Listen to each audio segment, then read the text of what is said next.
action on it. No one recognized it and formalized it. It was in state law, but now it's formally, provided y'all adopt it, would be added to the zoning ordinance. You've already had a development use the surety aspect to make sure that they could pave a parking lot. So that's already been used before this amendment was actually adopted, but it was allowed in state law. So, according to what we're doing here, this is the only thing that's changing? The infrastructure and the surety, yes, sir. It does specify, as I noted last month, an actual standard for drainage, that they've got to hold the water on their site in such a manner that it wouldn't run off any more than it would have before. But drainage and topography are required already, it just specifies a standard. And this applies to residential versus commercial? No, sir. Residential, commercial, industrial, like county and other uses. Normally, if it's a house, it's just approved administratively by your building department. They put in a driveway and have enough parking. So no changes to residential. No, sir. Again, that's normally picked up in the subdivision regulations as well. So the survey component is normally part of the subdivision regulations. This would involve like a shopping center or a parcel bigger than 5 acres, like apartment complexes or things like that. And to include like a duplex. Yes, again, without the standard, they still have to put parking down and still have to meet the setbacks. Basically, these rules are already in place. Yes, sir. Again, it only provides where a developer or builder or property owner can put a surety up instead of having to complete the construction before they are allowed to operate.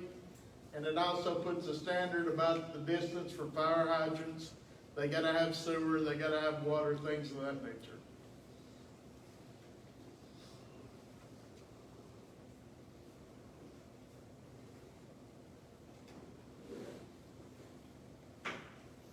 This is a public hearing, and on this matter, anybody from the public wants to come in or have questions, you're allowed to.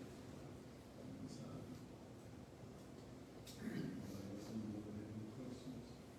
Comments? I'll entertain a motion. Do what? Have a motion and a second. Yes. Second discussion. Call. Roger Lockton, Yes.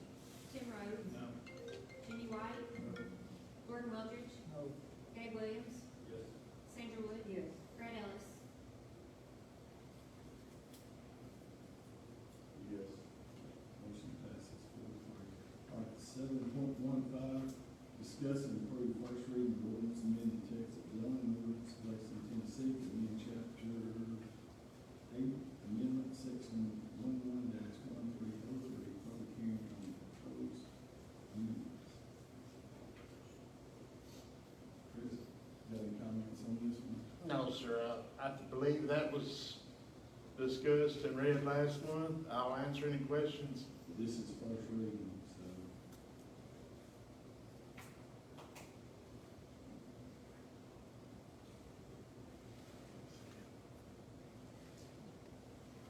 Any questions?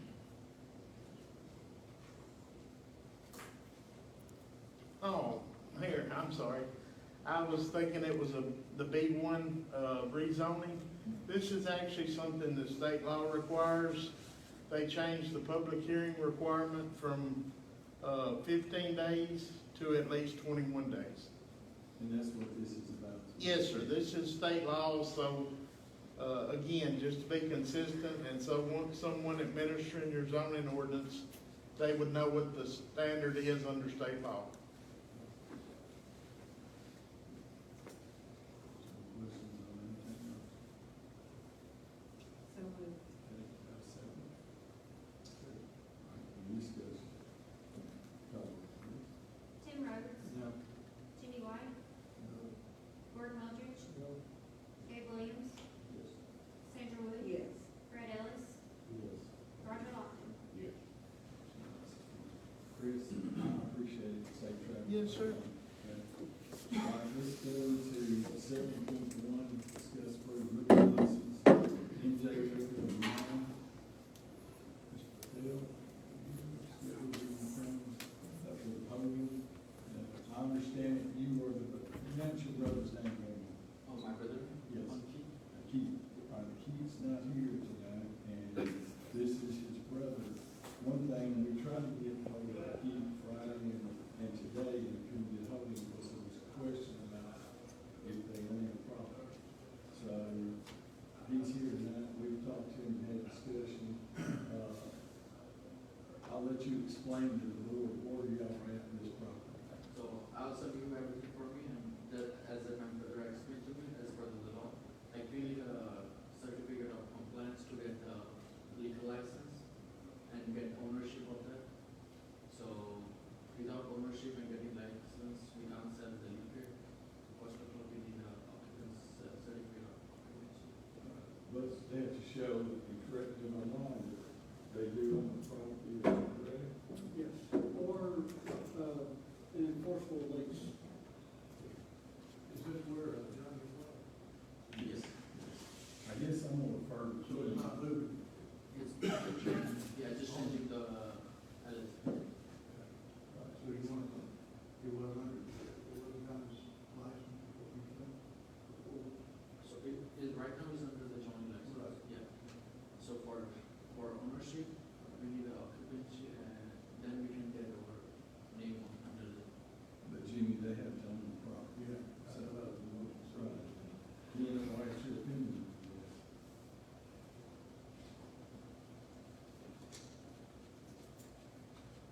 Well, they're set for closing, so this is all going to happen, but that's not taking place yet. In the closing attorney, I think, has got to get with the state, and there's a question maybe is whether the state will allow us to put in on this or not, so it's kind of a chicken and egg kind of thing.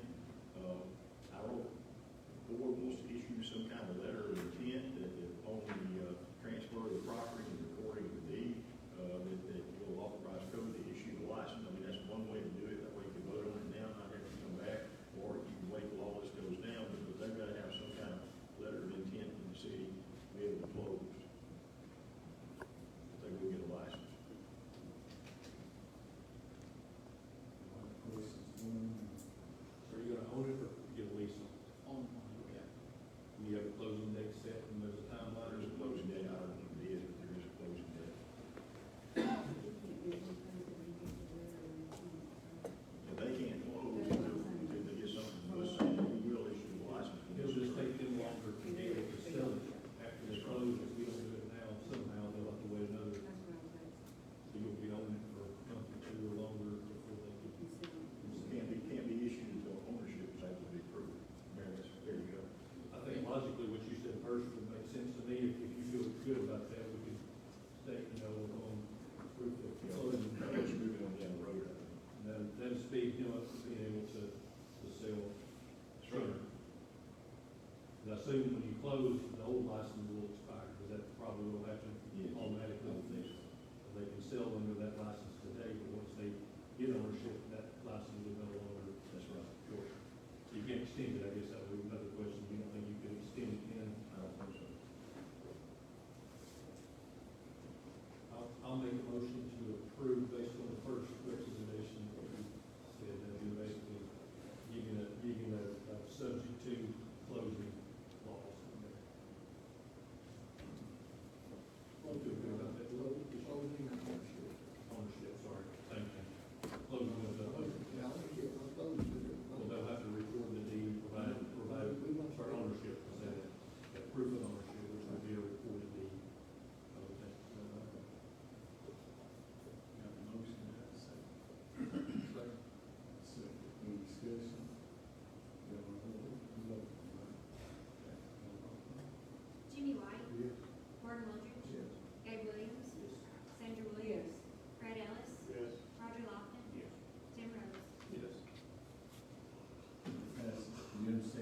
how to do it, right? Yeah. And you'll need to go see Cody over there, once you talk to her. All right. Okay, all right.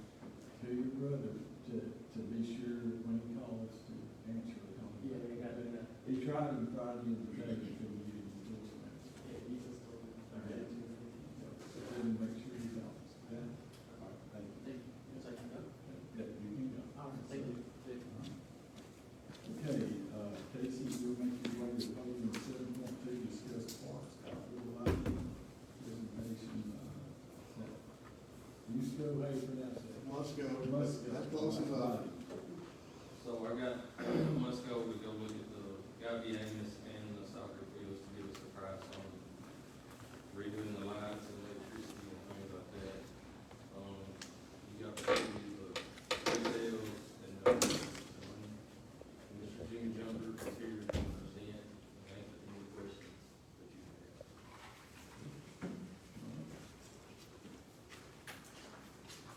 Thank you, Casey. More than anything, thank you and the mayor for getting me early on the agenda. I'm a retired park and rec professional from Alabama.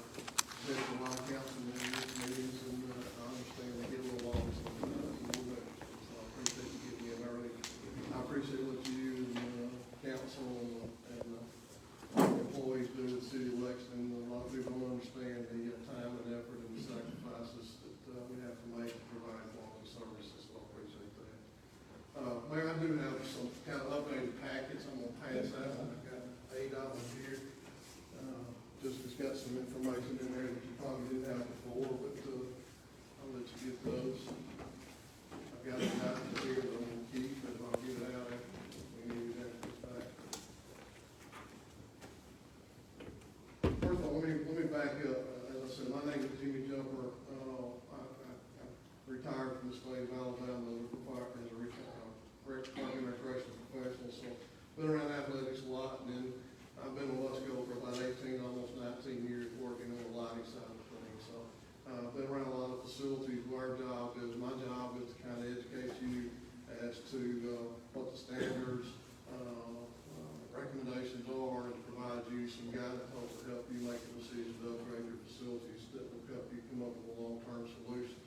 Everything we do in the lighting world is based on this manual right here. This is what we call the Illuminating Engineers Society. They're kind of the governing body for all sports lighting manufacturers. Unfortunately, since LEDs come into the marketplace, we're seeing a lot of stuff come in from overseas, and they absolutely have little value for these. But everything that Musco does, we're a company in Muscatine, Iowa, and everything we do, we follow these guidelines because that's what they were developed for. I have been working actually before Casey and Christie called me. Robbie McCready, I think you all know, asked me several years ago to come down and look at their facilities. So we've been kind of putting some things together for 7, 8 years or longer for you guys. What I really want to do today is there is a packet, some of you seen. This is kind of what I want to just run through real quickly. I'm not going to take a lot of time there. I'll go through this as quickly as possible, but I'll answer any questions that you have. But one of the first things we did, this is Amos Park, as you can see. Inside this, these are some lighting recommendations and lighting standards that the IES has come up with. They have lighting classified into 4 classifications. And then for each classification on the back, you can see there's a list of every sport possible that you can think of, and they have recommendations, recommended light levels, as well as uniformities and other key factors for any lighting job. And so we like to point that out because a lot of people don't understand how we handle this information. But at Amos, the next page, we did an audit of their facilities at Amos Park. You can see it's labeled right after that, those lighting standards. There is an audit in there that we kind of went through and looked at some things. When we do this, based on IES, we look at the poles, and you can see, and I've got some pictures attached. You got several poles that need some attention. Out at Amos, I don't think that's anything that you don't already know. We got several that are showing their age. We got some mounting height issues per recommended standards. Some of the poles are 45, 50 feet. IES and most of your major organizations recommend a minimum of 60. Pole location from a playability standpoint, and what we call some glare zones. You do have one field that has Musco lights on it, and those poles are in good shape, and everything looks good on that. But the wood poles on all the other fields are starting to need some attention. The fixtures,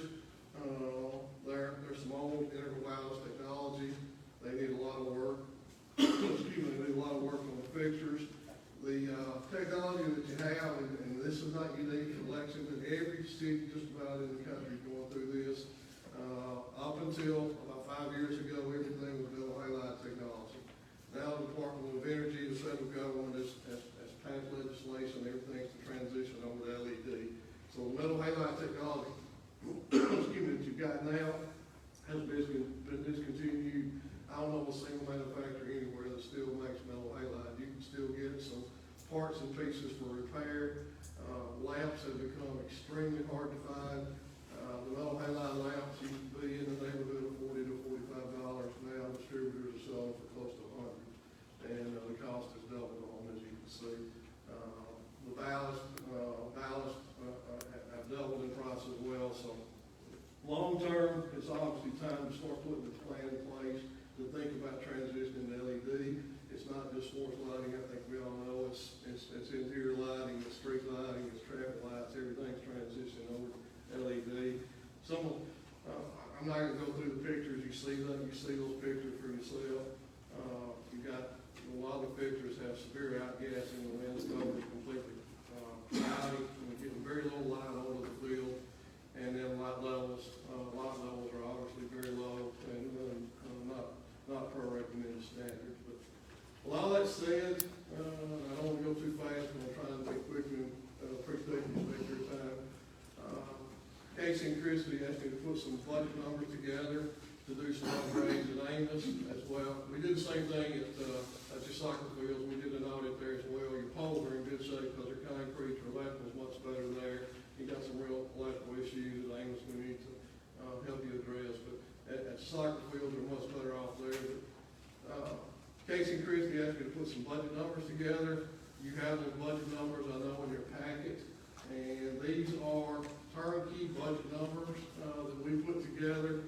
We have the ability in the state of Tennessee, we are approved under the Sourcewell Purchasing Cooperative that many cities, schools, and municipal organizations use. And so we put together a turnkey proposal that's got materials and install, and everything is under the Sourcewell Purchasing Cooperative. And like I said, we do this for a lot of different communities. And you can see the various, I broke it out by various facilities and fields in Amos Park. And then I also did the same thing for your soccer fields. The soccer fields are a little bit more one lump sum proposal, and the soccer fields are a little unique in that in the middle you got 6 poles, you got 2 common poles, so really you got back to back. And it's kind of hard to do one field with those common poles because the cross arms on those common poles are attached. So if you take one side off, you're going to have to take the other side off. So if you did the soccer fields, if you want to do it in phases, that's perfectly fine, but I'd recommend you starting with common poles. If you did it in phases, because that's kind of like doing 4 poles at once, because it's a back-to-back application. And so it's just going to be really hard to take half that through one field and take half that common pole down.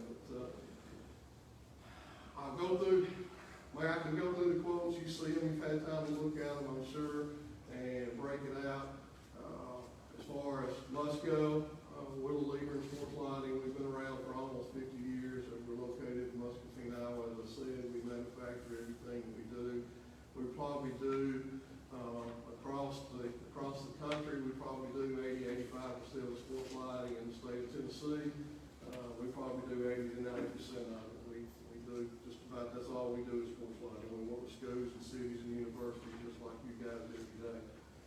And our technology has been tried and tested. We do more R&D than anybody. But one of the things that we try to do is that we realize these are big ticket items. These are 30-year investments or longer. This is not something that, we're not going to try to provide you something that would not be a long-term solution. That's why the costs are a little bit higher. We have to realize it's a 30-year investment. One of the things that Musco realized several years ago, communities just don't have this kind of money sitting around. So we have the ability to do some in-house financing. We have a lot of financing options. And you see on the back, on the right-hand side, there is a brochure, a packet I gave you now. I think you probably got it. There is a brochure about just a little bit about our financing and how we handle that. And some things that we can offer to you as a community or our city to kind of help move some things along. Well, that's kind of a quick synopsis. I could answer any questions. I could go into more detail. I could talk about product if you wanted to. I feel like if we probably wanted to talk about product, probably do that, we can do that at another meeting and not take up too much of your time. But I'll answer any questions or go through anything you'd like to talk about.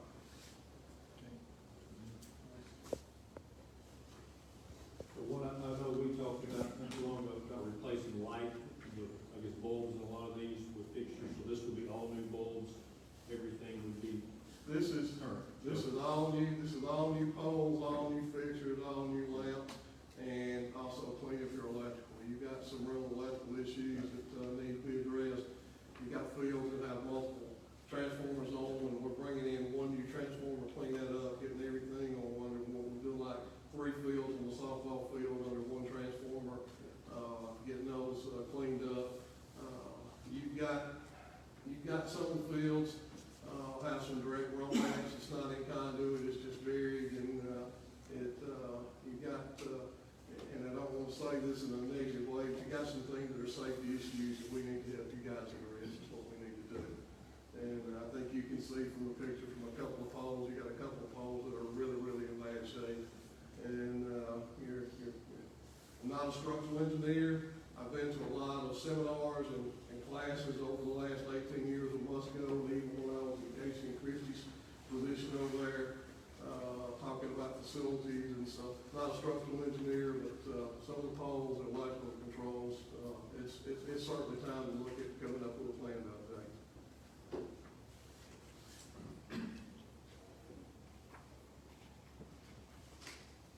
Casey, Christie, anything we talked about? What voltages do we have at the fields? What then? What voltages do we have at the fields? I'm pretty sure everything's 240 single Yeah. phase. I can confirm that. We had a contractor, a licensed contractor that does most of our jobs when we go through the source work cooperative, that he was on site and made an inspection with Christie and Casey, and we want to do all the facilities. But I'm pretty sure it's 240 single. Does that increase the cost of the controller if we got lower voltage? Ideally, we'd like to have 483 phase, that's the ideal, but, if we don't have it, we don't have it, but if we power company, utility company can get it there, that does decrease the install cost because the wire size is a little bit smaller. But like I said, we can use, 240, 208, 480, we can use any of the voltages. 480 is probably the optimal voltage if it was available. We do a lot of wiring at 50-foot poles, it's gonna cost what, $280, actually cheaper than versus. Right. But this is, back to your question, this is all new poles, all new underground wiring, all new fixtures, LED technology. The LED technology is such a different technology than what we've been dealing with metal halide. Obviously, it's a very intense technology, and that's why mounting heights and things like that are important. The glare, we have the best glare control in the industry. We see a lot of that from this overseas stuff. They have no glare control in it, and we have a lot of people that are having playability issues. Just one example is just pretty close to home, is Vanderbilt University baseball. Tim Corbin, the university, bought some lights. The light coach Corbin's, I guess it's really input, but they bought some lighting system. A little bit less expensive than what we provided, but after 3 years, they just couldn't play under it, so they took it down, put the musical lights up. So there's a huge difference, when you look at sports lighting, there are some key items to address. Not that Musco's the only one to do it, but, playability, the glare, the controls, the experience, are just a lot of things that, need to be taken into consideration. What are the ongoing maintenance, like replacing bulbs, for example? That would be something I could think of, but you mentioned 30 years, so. Under this, you get a 25-year warranty. You can see it's listed down there. It's kind of highlighted on that quote. It's a 25-year warranty. Musco takes care of it. We have the ability. We have over 100 full-time service staff, so there's no expense or obligation to you. It's one of the things that separates us from any other manufacturers. We've learned how to do this and do it very inexpensive, and we've got a 25-year warranty to take care of all your maintenance. So, So that bulb, there will be no. that's LEDs, that's anything. So if LED bulb goes out, you guys replace it for 25 years? That's for 25 years. We have no expense. You have no expense. That's one of the things that all the communities like the fire system.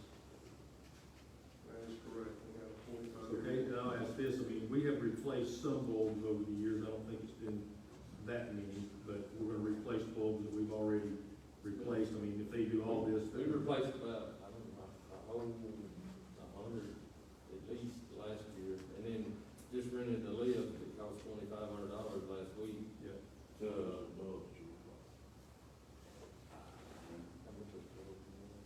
Now, I do want to clarify one thing, when anything is a new application, like we're proposing at Amos, it's 25 years. At the soccer field, because it's a retrofit on the existing poles, it's a 10-year parts and labor warranty, so it's 10 years there, but it's 25 on any new system that we install. And then 6 weeks ago, 2 months ago, we had to redo part of the underground. And while they were in there, they said it's just a matter of time before the rest of it goes bad, so we need to plan on. I guess my general question about that, are we cannibalizing ourselves some on monies that we've recently spent for a lot of bulbs, but, I mean, I think the bulbs we bought last year cost us $3,000. those, okay, kind of a drop in the feet, so. Yeah, and the lamps that you bought, a lot of the fixtures are so outgassed, you probably didn't see a lot of improvement in light levels on the field. That part I have no argument still. Right. When I was a kid, it was not real, it was great. Right. The other thing is, that's an integral valve technology, the valves and the lamp are in the same fixture, and that produces a ton of heat. If you take one of those fixtures down, you'll probably see the reflectivity, it's kind of like a powder surface in the bottom of that fixture, so that fixture that you have in place, outside the Musco system, when we sold you the Musco system, 10, 15 years ago, it was a 30-year solution, and it's still in good shape, still got light levels like it needs to be, because we do a time power adjustment type application, but the fixtures on everything else are meant to be a 10, 15-year solution. And, Lexington's no different than anybody else until it just gets so bad we can't play, hey, I've been there, I was in the parking lot business, and, like I said, it was myself and Walt Prisoner went to jail. And we just continued down the road until we just had to make some upgrades, so, I certainly understand that.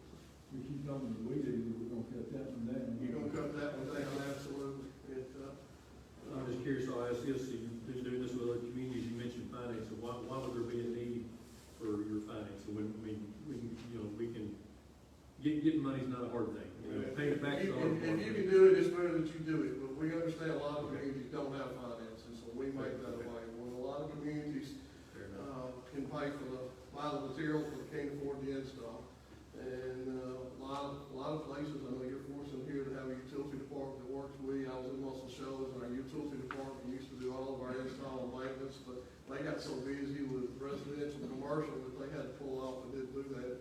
So we had to, reach out to a contractor. But if you can finance it locally, that's perfectly fine. If you can, pay for it, buy it outright, make some, obviously, hope you can. But to me, if I was looking at Amos, and maybe Christie, in case you don't want me to say this, but to me, the softball fields are probably in the worst shape of any of them down there at Amos. I mean, after that pole that you looked at there, that's on the tennis pickleball facility, but there's some poles that are in bad shape. But overall, from a performance standpoint, from a playability, addressing the key issues, the softball fields seem to be the worst of all the facilities. Not that they don't all need it, but it's time to come up with a plan to start making some upgrades.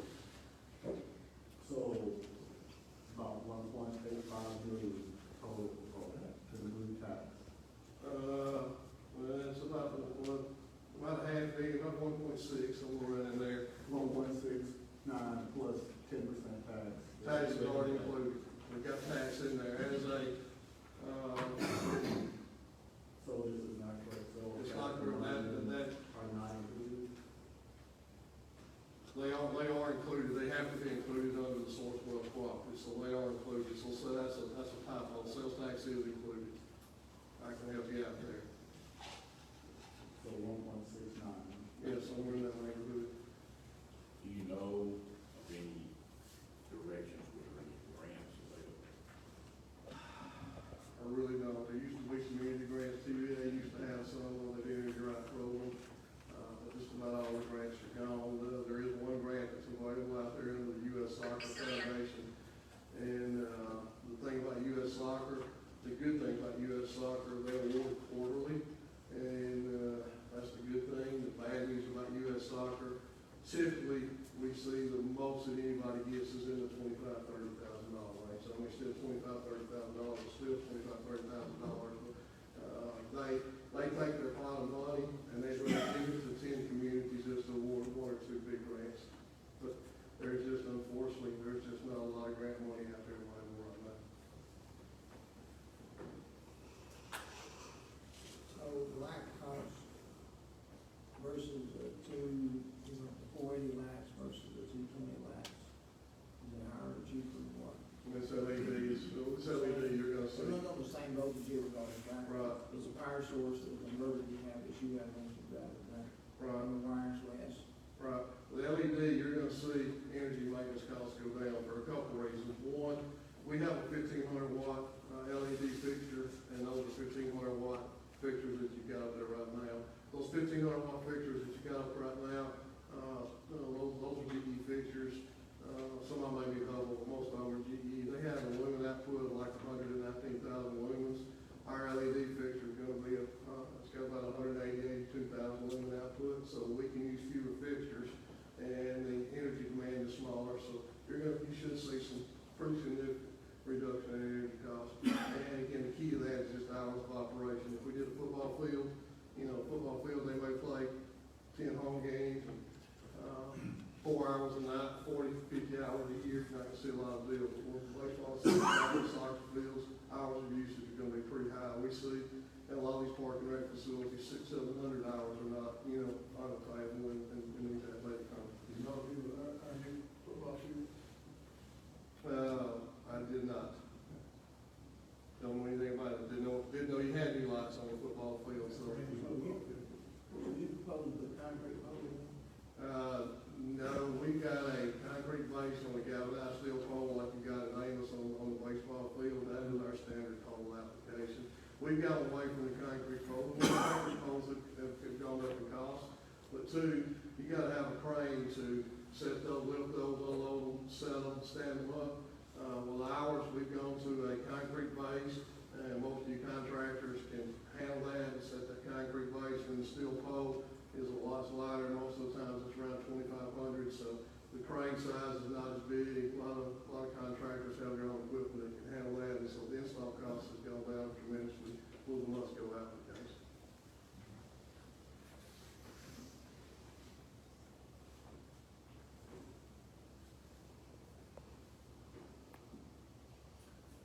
Mayor, I appreciate your time. If we got some other questions, I'll be glad to do whatever. And if we need to come back and sit down, I'll be more than glad to do that as well.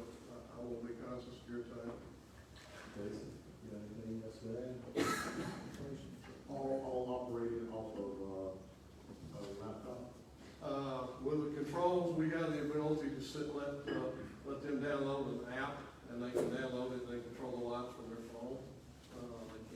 They can call our control center, there's somebody there 24/7, and they can call in, we set everybody up, and if you use them with a username and password, they call in for security purposes, they provide the username and password.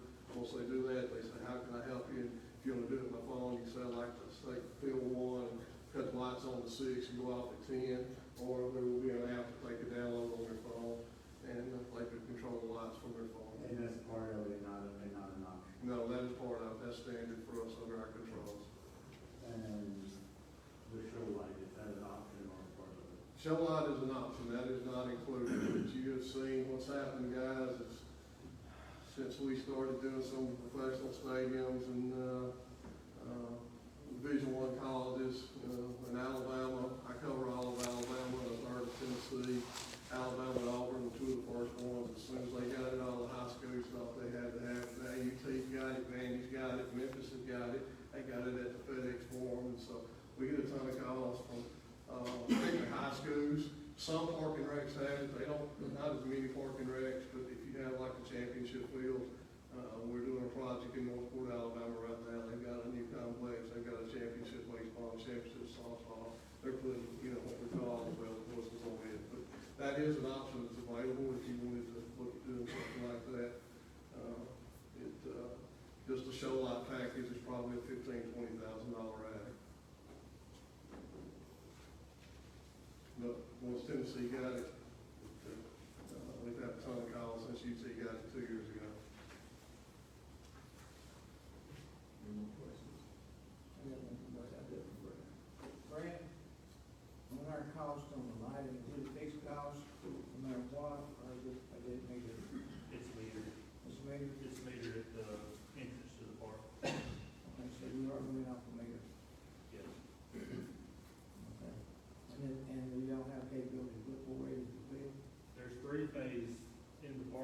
it's just not all in one place. It goes three-phase underground at the entrance, and then that where the swimming pool is, it splits. I think one phase goes southwest on the south side of the pool and kind of gets that side of the park. And then I think the other two phases go around the other side and get the rest of the park. So everything in there is fed off a single phase, but there's three phases within the park. It's fed off a single phase? Yeah, all of the, as far as I know, all your connections in the park are single phase. So you have three phase to it, because they run it off just a single phase? Correct.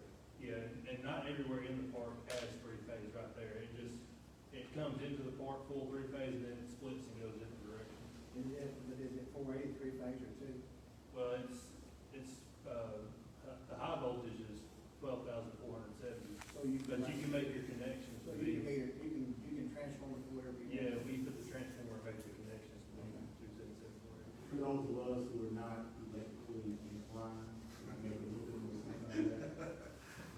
Okay, here's the thing. You look at the Charlotte business, go down here. Okay, it costs you twice as much to operate voltage wise or amp wise as what we have versus 480. You know what I'm talking about? With what they have. Well, you take, he got a, let's see, I read it here. I think what he's getting at is when you use 480, you can use a smaller wire. And so you cut your cost down because the material will be smaller. If you start running wire, 1 off versus 3 off is a lot of difference. Now, I'm assuming, I don't know what the amp draw is on each of these lights, where you gotta go over, but you run on a 6 wire and on a 10 wire, whatever. When you start putting that wire out there, that wire costs a lot of money, okay? And you're also drawing less amps on 480, okay? So if you have a business, and you run equipment, you want 480, you don't want 240, because what you're doing, most businesses are paying a fixed charge. They either use your company or they pay a fixed charge. But if it's a meter, in this case, then we're gonna get charged on what you actually use. So if you're gonna switch all this over, it would not be a good judgment to leave the voltage we have. If he has 480 at the park, you should put all this on 480, and you're probably justified in as much to get reducing the wire side. I'm just talking, I don't know what to do this on. The only issue though is the three phase isn't in every spot of the park. It's just coming into the main entrance, and then each phase kind of splits and goes its own direction. Is that underground pole? It's underground. It's underground? It's all underground inside the park. All underground. Okay. Then, and that's what I'm getting at. So if you're gonna look at the entire cost of this thing right here, you wanna figure it both ways and see what it is, the preference you'd have to do, and what we'd have to change. But actually, I mean, my preference being what I did, I went to 480 is what I want. Because eventually it costs, electricity goes up every year, so the cost of what you're gonna pay is less, because the 240 is what, actually it's more than twice, it's actually a little over twice what you do for the 240 versus the 480. So, if, I'm just pointing this out, if you're gonna do a project, you need to look at what we really got. If that's what you're gonna do and play and do all this stuff, you're gonna do it one time, you do it right the first time, right back up, change it out. That's all I'm talking about, that's all. I'm just making everybody aware of that. When our contractor came down and did his evaluation, this money talked to somebody from utility company, I won't say it was, I don't know, Jacob Brand or somebody, but utility department had somebody out there, and they walked through all this. It's probably the, Okay, because of being Doug Reynolds is the contractor, Reynolds Electric, that we have, he and Doug probably done over 100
adjustment forms, that'd be 44 for the month of August and September. So that's 44 adjustments that we made for people that had leaks, that this would help prevent. It wouldn't stop it, but it would help prevent it to be as big as it is and as many as it is. And I asked you this earlier, but I don't know if everybody is aware what it works off of. If you say, we're working on radio now, and this moves to second. And my question to him was, what do you do about the areas where you do not have cell reception? Because what I do, we send patients home with devices that monitor their devices that work off cellular. And there are a lot of places, what you do, you just don't get cellular. And the way it was explained to me, tell me if I'm explaining this wrong, is that there is still going to be a portion of the system that is serviced by a where there is no cell service, but the system will notify you of this address doesn't work or not getting a signal or return signal.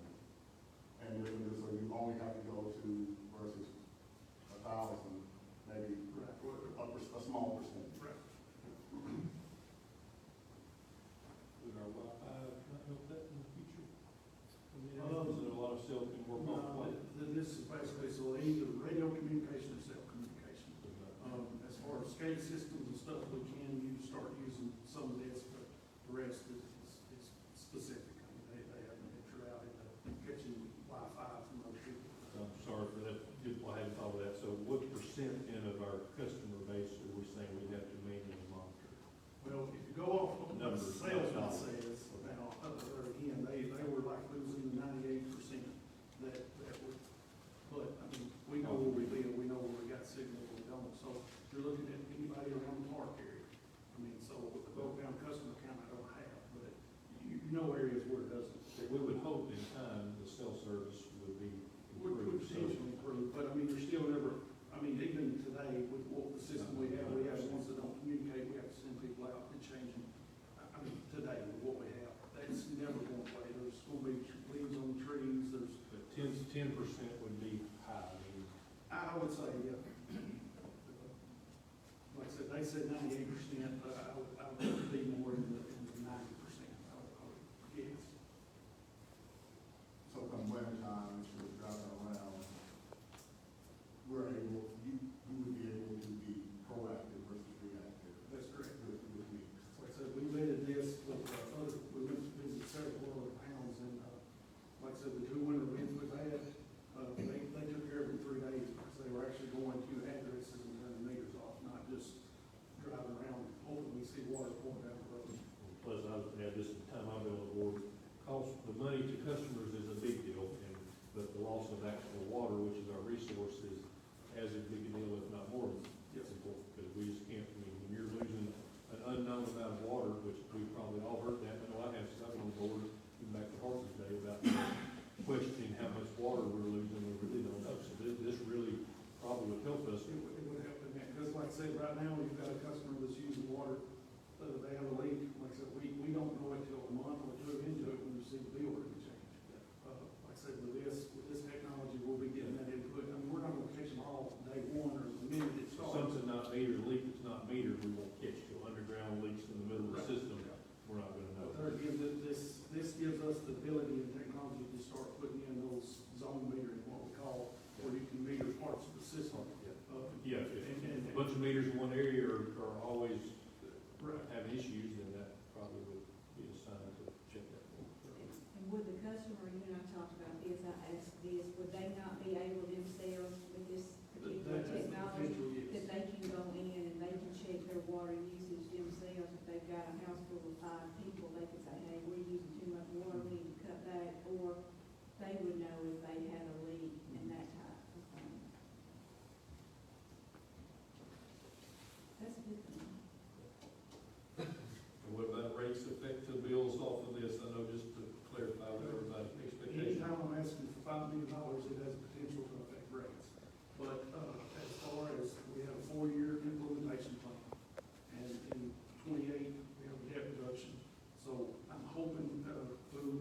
once we approve this, as far as me going forward, then we can really lay out the plan of actually, because they can't supply me with 10,000 meters tomorrow. I mean, it has to be a phased approach, so I'm hoping that, as we go on, that there's not gonna be a significant change, if any, in water. Gas will be a different story, because we have the technology field. Water, gas does not have that. And this is going forward, people need to understand, this isn't a 5 or 6, 10-year thing, this is going forward from, I mean, for years to come. I mean, even when Yes, most of us are even here, it's not like you're doing this just for the here and now, you have to look, you Well, have to in be 20 years, this proactive. is gonna, somebody's gonna be standing here, it's not me, Exactly. saying the same thing. I mean, that's What's the life expectancy of these systems? 20 years. 20 years. They have a 10-year, full warranty and then a prorated 10-year warranty. So back to Fred's point, I went around, but when the previous system didn't go as expected, there is some security with this company that they're gonna see this project through. Yes, Itron is actually the company through United Systems we're going through, or, like I said, JA, Sardis, I mean, they're a well-established company.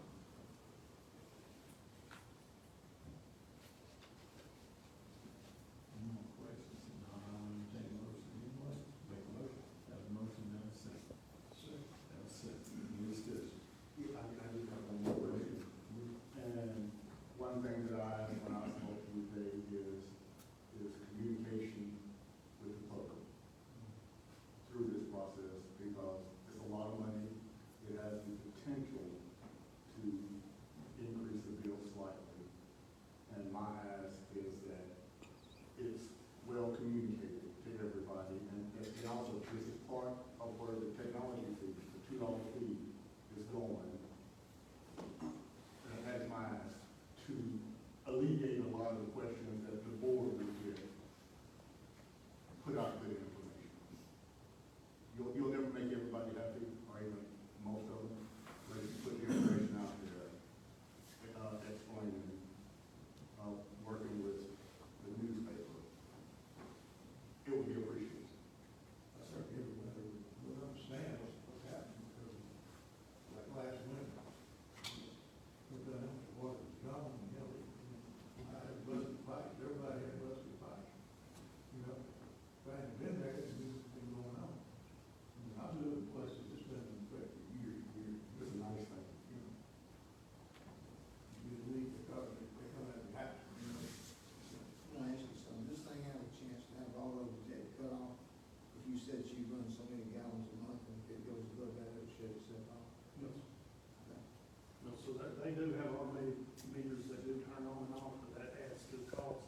That meter is very expensive.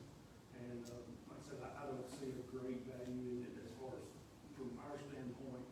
I mean, we can turn it off, but we still have to go out there physically before you turn it back on, because you don't want to turn water on, nobody be home, and they have everything in the house or whatever. So, the technology is there, but it does add cost to it, but it's good. You don't have to turn the water off, non-payment water, you just turn it off in the office, but you still have to have a truck off for somebody to turn it back off.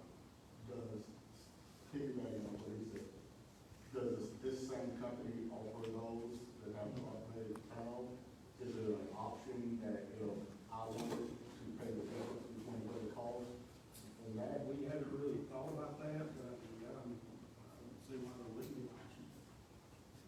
If you're willing, if the customer's willing to pay for the extra cost, then I don't object to it. Because if it's the same company, it should run on the same system.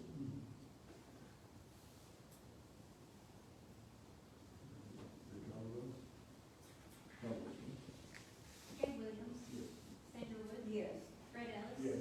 Roger Lofton. Tim Rhodes. No. Jimmy White. Yes. Gordon Wilridge. Yes. That's 7.5, discuss approved bids, highway 124, water project. This is, like I told y'all last month, one of the exciting projects that we've got. This is part of that $16 million grant that we got, the largest in the state awarded.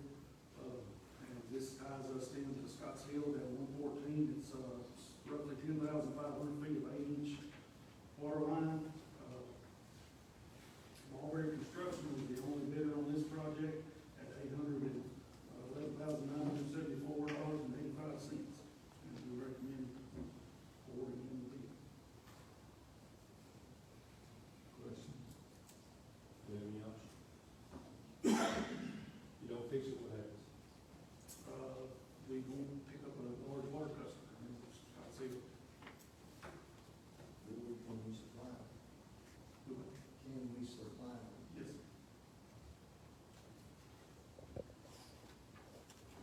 Where did it come out, Rick? This will stop at, we'll get familiar with 114 Rogers Road, but this will go from 412 to Rogers Road.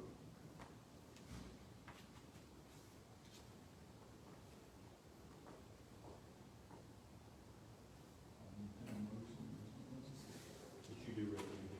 You know, that's right, Rogers Road. You know, it's good that I'm doing that, I'm just wrong. Any more discussion? Call the roll, please. Sandra Woods. Yes. Fred Ellis. Yes. Roger Lofton. Yes. Tim Rhodes. Yes. Jimmy White. Yes. Gordon Wilkins. Yes. Gabe Williams. Passes. 7.6, discuss for bid, filter plant sludge removal. So this was, we built the new sludge basin to catch it and put it in the sewer. So we no longer send all of our sludge to those two ponds. So we thought we would go and clean them out and get a baseline for it. After these bids, I'm recommending that we deny the bid, come in at $150,000. It's not completely full, so I don't see a use in us doing it right now. We have other places we can spend this money. It may be this high or higher when we do need to do it, but that'll be a year-to-year evaluation. So you're looking for a motion to deny. Any questions, discussion? So, I'll make a motion to deny the bid, $150 for the filter plant, residual sludge removal. Second, any discussion? Call the roll, please. Fred Ellis. Yes. Roger Lofton. Yes. Tim Rhodes. Yes. Jimmy White. Gordon Wilkins. Yes. Gabe Williams. Sandra Woods. Passes. 7.7, discuss for bids, WWTP blower. So the wastewater treatment plant has 4 blowers. 2 of them are really old, and one of them actually locked up about 2 months ago, and this is replacing that blower. And this is blower and installation. And we had 3 people pick up bid packs, and only 1 turned in. That's Martin Valley, it's $79,600. You feel like it's a good bid?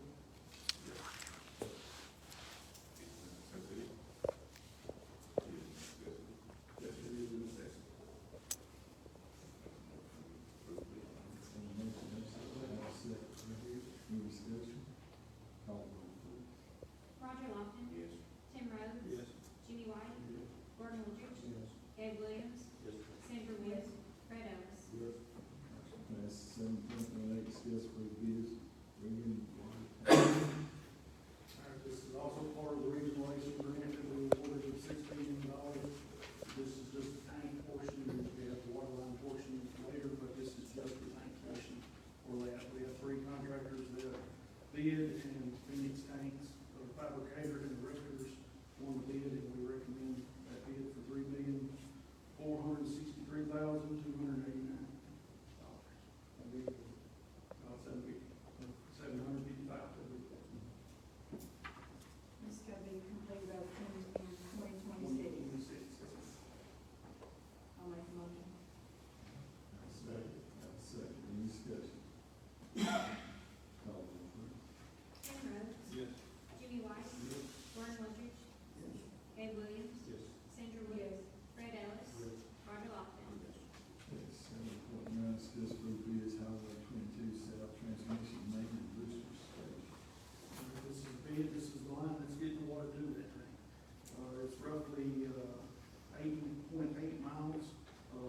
12-inch water line, and the bid come in, there's 4 contractors here, and Mulberry also got awarded this one at $4,567,354. How long is it? 8.8 miles. 8 miles. Next one, Michelle. Sergeant McCammon, can you help him? Yes, sir. And you, Yes, this is sir. just, we don't have to specifically McCammon decide. Any questions? Not all in favor? Second. Motion second, discussion. Call the roll, please. Jimmy White. Yes. Gordon Woodridge. Yes. Gabe Williams. Yes. Sandra Woods. Fred Ellis. Yes. Roger Lofton. Yes. Tim Rhodes. Yes. Motion passes. 7.10, discuss for the first reading ordinance, to amend the FY 2025 budget for solid waste. Solid waste. Y'all just, you give me on, hey, no, we'll go back to that, you stay up. Let's go down to 7.16. They threw Casey. Sorry about that. Discuss for the second reading of ordinance to revise the sewer use ordinance enforcement response plan for Lexington Water System and City of Lexington. This being the second reading, this is a public hearing as well, so we may comment or have questions that you, this is second reading. Any questions for Justin? No, I'll entertain a motion.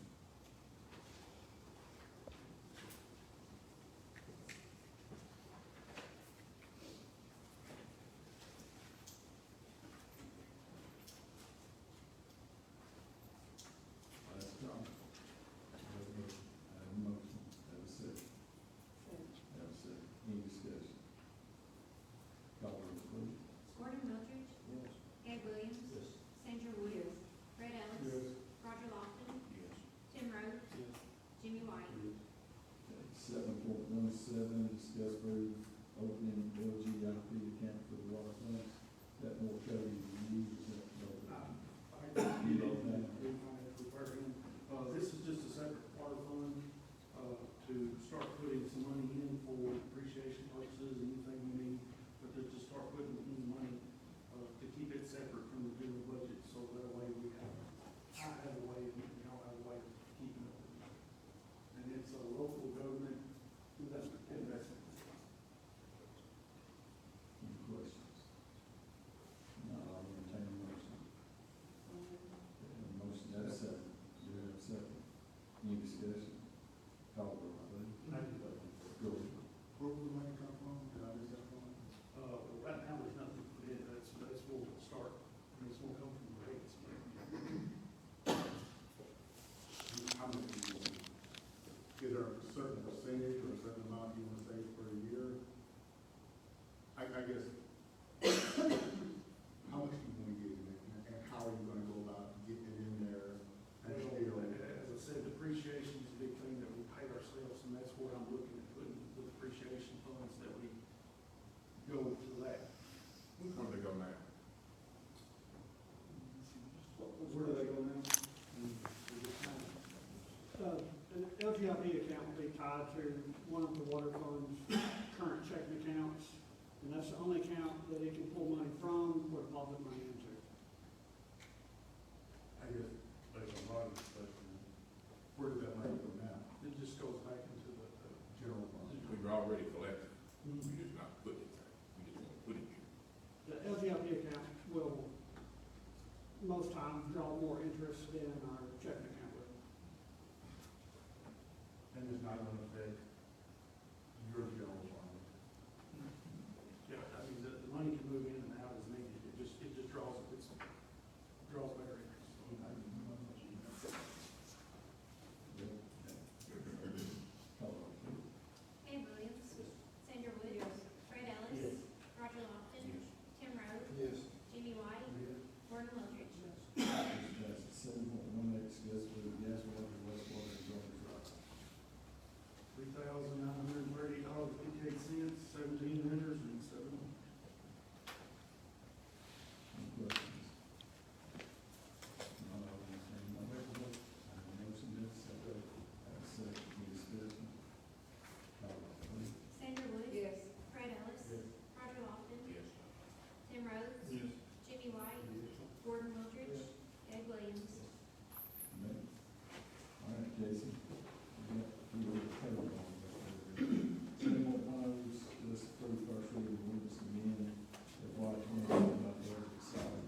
back, it's been 45 days.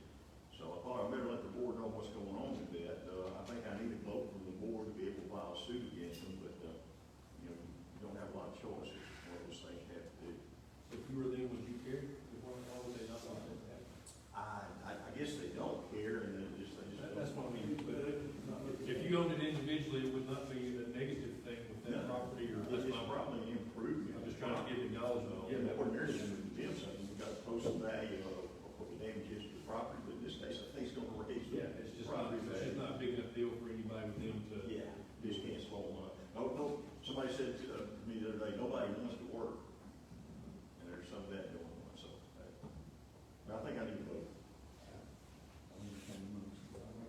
I have a motion to accept. Second, any discussion? Call the roll, please. Roger Lofton. Yes. Tim Rhodes. Yes. Jimmy White. Yes. Gordon Woodridge. Yes. Gabe Williams. Sandra Wood. Yes. Fred Ellis. Thank you, Ken. 7.12, report on debt obligation for Series 2024 electric revenue bonds. This is minutes.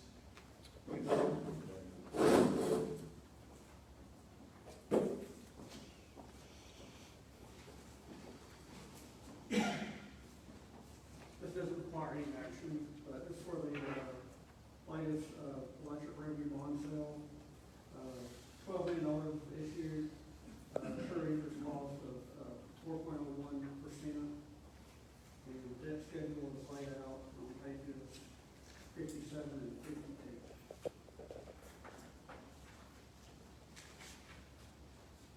Entertaining questions? Other than that, I just get ready for the minutes.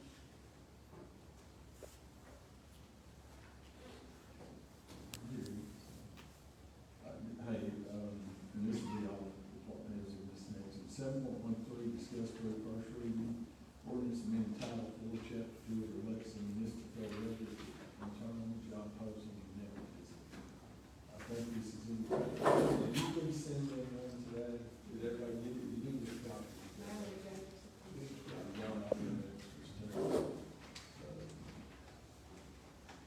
I have talked to several department heads today. There's one word in there in particular that I don't think they're happy with. And the word is indirectly. And I'm asking all department heads to chime in on this, because this is all. What's that? It's part 3, what the policy under 4.4-214.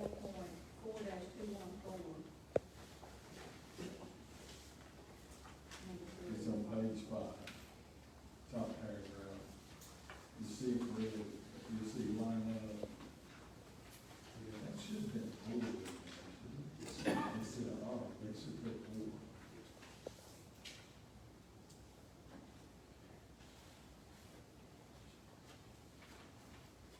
I'll ask the department heads, was there anything other than that one word in there that gave you a heartburn you didn't like? Well, I would, directly, indirect. I think it's great. I think it's supposed to say directly or. Directly or. The question is why would somebody not want both words in there? Yeah. Y'all want to give some examples or? So, I'll just speak for my two organizations. Indirectly means, I supervise everybody in the Lexington Police Department. And it would be the same, and the fire department. The same way would be anybody else who falls into that scenario. So I can use a couple of employees that are married currently right now. As they move up in the chain of command, indirectly, the potential is there that they could supervise, they could fall into that indirect supervision category. And that's going to completely eliminate, that word indirect is going to completely eliminate those individuals from the potential of advancing in their career in the organization. And indirectly is also going to limit the number of prospective candidates because of that word indirect supervision. Directly or indirectly. Right. Directly would mean me directly supervising a family member that falls into that definition. That means I could Casey could have someone, as long as he wasn't directly supervising that individual, he's fine. But if you have that word indirect in there, indirect means anywhere through the chain of command of any organization. And that's gonna limit the number of people that we have, potential applicants for positions significantly, especially when you get into public safety, where it's very common in today's world where one generation begets another generation, first responder. So what you suggesting, I'm suggesting that you eliminate the word indirect. That you just don't want family members directly supervising their other family members. Casey couldn't make a family member that lives under that definition his number 2 person. Now, he had somebody out there in the field that was a family member that was an entry-level position. It would not prevent him from hiring that person if they were the best person for the job. He has an equipment operator who's a family member, who's the best thing since sliced bread. Why would we want to eliminate that person in community or size from consideration? That's a mistake. I'm just clarifying, so the direct, if we left direct in and take out indirect, there's no chance that you couldn't hire somebody that wouldn't be directly working for you. So Directly underneath. So everybody that does hiring would be a direct manager. Am I saying that right? Okay, so the positions under you as the department head, they hire their own direct reports. You don't. So in other words, I'm not directly supervising their day-to-day operations. are you doing the hiring? I'm doing the hiring, but I'm not directly supervising. Okay, so you could. It's like sergeants on the midnight shift are directly supervising the officers under their command. I'm not supervising their day-to-day operations. The sergeants are making sure they comply with policy, they make arrests like they're supposed to, and I'm sure it's that way in every other organization. I'm not out there managing day-to-day operational activities of every employee. That's what you have supervisors for. And that's what you don't want them doing, is saying, okay, operationally, you're making this decision or that decision. Now, if they make a mistake and they have to be disciplined, ultimately, that's gonna come through the chain of command, through recommendations, and it's gonna be that way in every organization that's had in the city. So, does that make sense? Yeah. So, is this the same policy that we talked about last time? No, it is not. Where did this come from? The only change that you'll see, let me stand there. The only change that was made in this policy from what was originally submitted to this board, and you'll notice, there's two definition sections. Mr. Whitehead was under the impression, he listened to you all the last time we were here, if you recall, and he took what you said, and he went back and took the policy that we initially presented to you, and he made some modifications. He looked over it, made sure that it was good, and the only recommendations that he had was to change the definition's physical location. So that's why you see it repeated twice in the same policy. You see it in the first section, and then you see it again in the second section. It's marked out in one with what you got in hand, but what you got in your packet, you didn't see the mark, so it created confusion. So the definition of what a family member is, the only other change he made was that word directly or indirect. Before it just said directly. And then down below, he added an additional section in section B of with the human resources manager, but it was foundationally. and that was on page 6. That's where we go. That's right. That's the only change that was made when Mr. Whitehead. So what that tells me is he looked at it, he didn't see anything from a policy standpoint, but that word change right there significantly impacts every operation. Does that make sense? Any other department heads have any comments about it? Agree, disagree, anything else in there? Something like this, wordage needs to be clear, so we don't really need to stay in the chief on this. So that's another idea, what I think.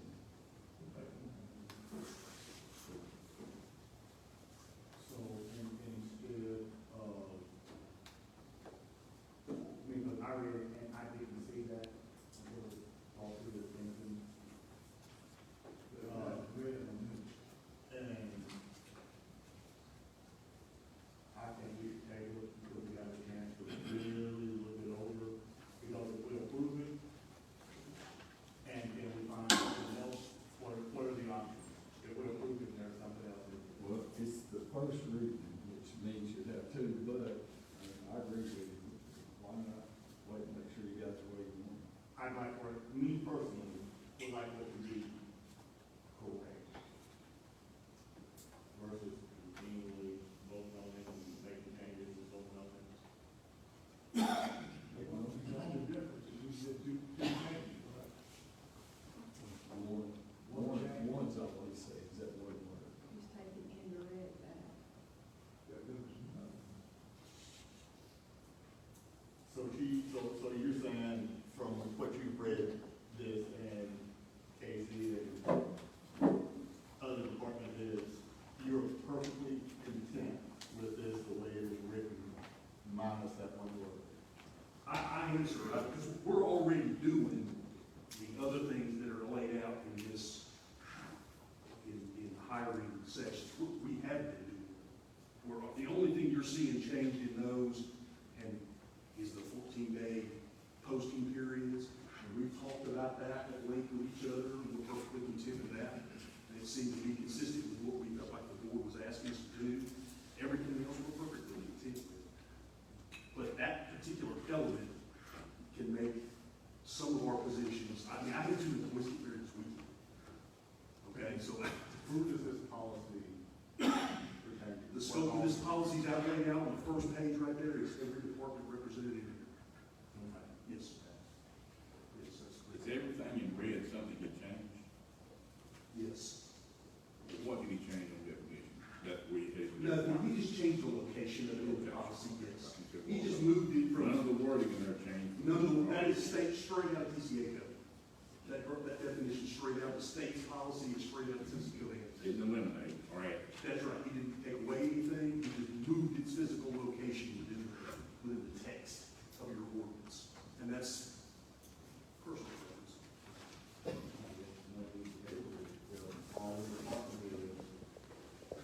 We've spoken with each other at length, and we spent quite a bit of time talking about And this. and that y'all are comfortable with him speaking for it all? Yes.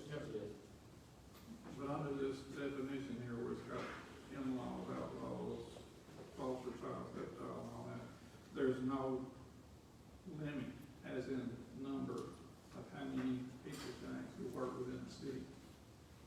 No, sir. No, sir. But I haven't seen that with any policy, state government or other local governments either. I haven't seen a restriction. I mean, I think at the end of the day, everybody wants the best employee hired. And I think I can speak for everybody in here, finding good employees is a challenge. You're looking for good people that want to work. And I most certainly would not make any recommendation that we limit our ability to do that. While I understand the concern that you may have about the appearance of family relationships, I can assure you that look, if there's any doubt whatsoever, it clearly says in the last section of this policy, that if there's any doubt, bring it to you all. Because it impacts you all as well. I mean, technically, you fall into those supervision capacities. That was my big question. Yes. Are we indirect? You would be indirectly. Most certainly. And that's the thing, our community is not big enough, we don't have a workforce that's big enough for that indirect, because you can chase that rabbit all day long, and you get buried. And I don't want to eliminate potential employees, I'm having a hard time as it is trying to recruit. And you don't want to create the perception that it would cause trouble for anybody for That's correct. a I mean, potential. especially, and I know I've listened to Brett and Justin talk, I mean, the licensing requirements and the training requirements to come in the door for every occupation represented in here to see get more stiff and strict, and the state's putting down on us every day, additional requirements for these type of positions. And so it could hurt our ability to put the service out at the community's level if we restrict it too much, and that's why really that one word means something. Well, you know, I'm okay with that, but just for clear conscious, department heads, when you hire people, people are gonna be looking to see how close you are related to them, how close of friendships you are, and if it becomes an issue, Then obviously we would expect that we will bring it to your attention. and it will be the department heads, in my opinion, are who are gonna be held accountable. So take that with a grain of salt, but it's on record that, you know, Absolutely. historically, whether it happens or not happens, it is a perceived, Understood. and perception is reality, is the saying goes. And if it is perceived that way and can't be justified, bring it before us, or whoever sits in these seats, bring it before them before, just to make it easy. Because otherwise, this will all come back, and I can almost guarantee you that the things that you're trying to keep out will be put in. Understood. I'm gonna back Fred up just a little. We know for years that the board of mayor did the hiring or influence the hiring. And it took years to get what the department heads did their own hiring. And I'm gonna go a step further, Fred, because if the department heads abuse that, then it's gonna go back the way it used to be. So I don't think, and I hope our department heads wouldn't do that in this case. So, but you laid it out there, so I think all of them are sitting over there, and I think all of them are listening. So they know to do the right thing, and if that question is brought to you. So I think they get the message out. And that's regardless of who is sitting on that board. It covers you, it covers you all. Absolutely. Understood. Point. We'll take a vote. I'm moving forward. I'll have to have a motion. Somebody. Motion we approve it. Go ahead. We're voting. I make a motion, we approve what's before us, removing the word indirect. That one word. We'll make a motion to vote on this policy and take one word out. And it's the first reading, which means if it needs, something is wrong, we can change it next time. Correct? That's correct. Doesn't set it in stone, it just gets it to the last, I said it. You want that modification of the definition removed, or basically, it's in here twice, doesn't it? Twice. It creates. This struck out at mine, so this, Gotcha. everything changing is the word indirect. Understood. And then a policy, when we get it next time, Should not have that in there. if we don't ask for a change, I don't want a policy to come in on one. I want it to be like we voted on it, and then if we're gonna change it, we can change it in here. Hard for me to keep up with it, but It was confusing, I agree. it is. The last time we looked at it, it wasn't there, and then here it is, and real easy to overlook. Yes, one word. So you made a motion. You made a motion. Yes, sir. That's it. Any discussion? Call roll. Tim Rhodes, No. Jimmy White, Gordon Wilkins, Yes. Gabe Williams, Yes. Sandra Woods, Fred Ellis, Yes. Roger Lawler. Yes. Motion passed. All right, you make a way over, so, discuss for bids of lawnmower and bucket truck.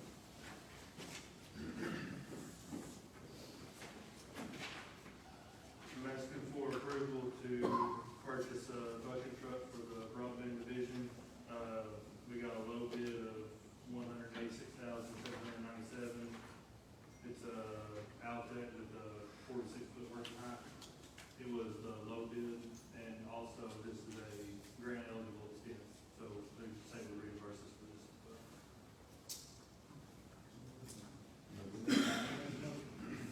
Motion, any discussion? I do. I'm sorry, I always have a question. For instance, Casey, going forward, if we don't go with these lights out at the new parks, will the truck that you're bidding, if they needed help, would it be able to reach the lights and do what they want to? No, this is a smaller bucket compared to like our full-size buckets that the electric system keeps. Those average around 60 foot, I believe, so this is quite a bit smaller. It doesn't go, it goes into the power space, but it stays towards the bottom of the power space. So, but you have a 60 foot. I don't know the exact height, so I don't wanna say it's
as of right now, today, we've got 2,543 Lexington customers. That's an increase of 415 since last month, so we're pushing our contractors pretty hard. They're moving along at a good rate, and they're getting a lot done, so everything's going good there. Mine is that everything went real smooth. They can't even put a pole right, those guys. I said, how they gonna get in there? You know, the back property coming up. Okay. We got two poles we got back between our houses. Were you there when they did the install? I was there for this stuff, yeah. Okay. Yeah, everything's great. Okay, good. Yeah, it was good. So starting last week, we started opening up cabinets in the Montgomery, service area.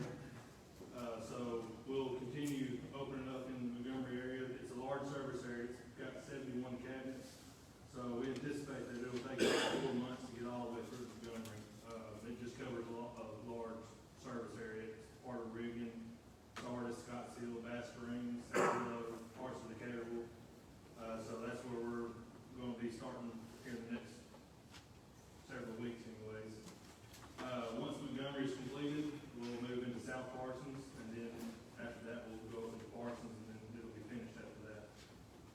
So all of our mainline contractors, they're primarily installing cable in the South Parsons and Parsons area, and the splicing contractors are finishing up what's left in Montgomery and South Parsons. So they're putting in South Parsons now. Yeah, they're working actively hanging cable in South Parsons. Right from there, gateway to Parsons. Yeah, Long River, there's some. Brad, do you know, are we gonna need any future free Wi-Fi hotspots throughout the community, throughout the system? I think that could be an option if it wants. I had that mentioned to me, I never had it. I know the courthouse, to my knowledge, is set up, I never used it. Is that right? The courthouse is in library, It wouldn't be through. but I mean, okay, but there would be a way we could, We're picking it up in the courthouse with the left net. I think somebody will have to pay for it, I think, and then it'd be offered like as a free thing to the public. And I think there's like grant opportunities for that, if I'm not mistaken, but stuff like that is an option if it wants to be pursued. I know other cities and places do it. but you're saying legally though, I mean, and again, it doesn't really matter, we could, one government entity would have to pay the LexNet. I would think so, but I don't know for sure. I would think that's how it works, but I haven't talked to anybody other. Somebody mentioned that to me, and I really got to think that's not, I mean, it's not have a lot, but if there was a few spots, like you mentioned Montgomery, I just think of the school there, you know, they, not less than, but Scottsdale area, the different parts of our electric system, not just City of Lexington, different parts of the system that have it, to me, that's not only a good service, but also a good PR. You know, the six says, that's where I'm coming from, LexNet would be, if we could legally do it, that's a good way to give back. There's just several pieces with that. I don't Not to know give the the full, full away. I don't know the details of what that entails, but I know it is an option that can be pursued, and, you know, the details. And I don't want to financially compromise LexNet, because we gotta make this thing profit, that's number one, but I kind of would think that'd be a little bit of a PR, plug for different communities that LexNet is gonna be serving, outside the city of Lexington. Yeah, we can look into it if that's what the board wants to do, so. Somebody did ask me, I thought that was made me say, huh. I know a lot of the downtown areas and other cities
thing, you had mentioned to the board that y'all were gonna hire a few people. Yes, Have you hired a few people? we've made the hires, they haven't started yet, but they're in the process of turning their 2 weeks notice.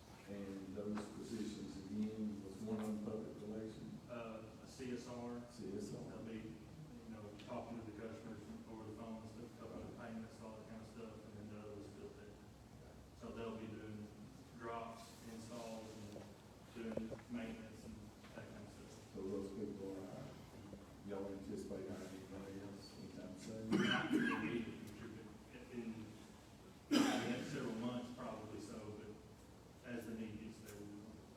But as of right now, this should cover us for a little while. You had a meeting to sign up and then cancel, go right back to Spectrum. There's been some that have, they've called to sign up, and then when they go to cancel with Spectrum offers them a better rate, and they play that in. And that's gonna happen. Yeah. Okay. That was kind of anticipated, that there'll be those people that they play that rate game where they can get the best deal. My last question is, are we on the schedule? Yes, we're ahead of schedule. I feel good about that. Nobody have any other questions for me? All right, number 8 is public comment. Anybody from the audience that would like to address the board, have any questions about that? Anybody?